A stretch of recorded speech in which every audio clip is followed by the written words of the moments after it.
With tightened emission restrictions, stricter safety standards, skyrocketing insurance premiums, and a gas crisis, the controversial Mustang II was released, and the unthinkable for some. The Mustang was not available with a V8. Motor Trend named it Car of the Year, and Lee Iacocca was ecstatic, calling the car his little jewel. Concessions had to be made, so revival of the Cobra name was a quick solution. Of all the model fixes, the Ghia 2 was one of the best fits to appeal to all factions. With a 302 V8 and lightened body from its 74 counterpart, it maintained pony car size and standards without all the flashy spoilers and decals of the King Cobra. A 2+2 interior and opera windows added to its allure. Owners of the Mustang II were and remain passionate about their Mustangs, while many power zealots were embarrassed.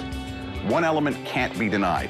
Iacocca's little jewel rode the Mustang through this contentious period, carrying and delivering the pony car to its new Fox style in 1979.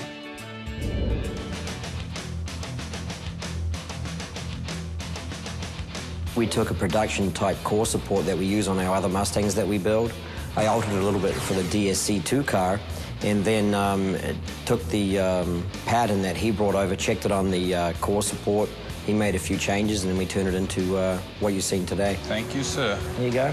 I shall cut them right away. I'll see you shortly. Thanks, Marty. Thanks, Matt. All right, man. We used 1/4-inch aluminum. We put it on the table, clamped it down, and then proceeded to cut. Outsourcing components is a necessity, particularly when you have deadlines to deal with. So, having Advantage water jet around the corner really is an advantage. State-of-the-art equipment is another bonus. A quick turnaround means the new radiator support is back in a flash and buttoned into place. Time to focus on more cushier jobs. The interior of this Mustang is where Matt and his crew intend to make the most dramatic departures from the original 67 look and feel. We put the seats in DSC2 in order to see how much clearance we had with the center console in there. It's a seat that's made by Procar, and it's for Cooper Design. So we're working with Procar right now to come up with a better fitting Mustang seat so you can be comfortable in these older vehicles. Modernizing from the inside appeals most to those who view these cars as drivers. Trailer queens have a different take on the subject.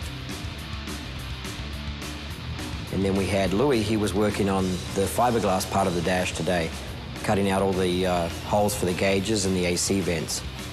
We use Stewart Warner gauges in the dash. I think they give it a great look. And we're undecided at this point. Everyone likes the silver bezels and the silver background in the gauge, but I think we may be using a black gauge with a silver bezel, but still Stewart Warner. Color choices can come down the line. It's fit, not finish, that's the focus now. The dash that we used was from the Obsidian project, so we pulled another piece out of the mold. And because we have not installed that into another car yet, it's pretty much first time in the DSC2 car. So taking it from an altered state and putting it into a stock Mustang, that's been a little bit of a challenge, but we've managed to work through it. So altering the fiberglass in behind to accept different gauges and just basically finding a way to mount it into the car.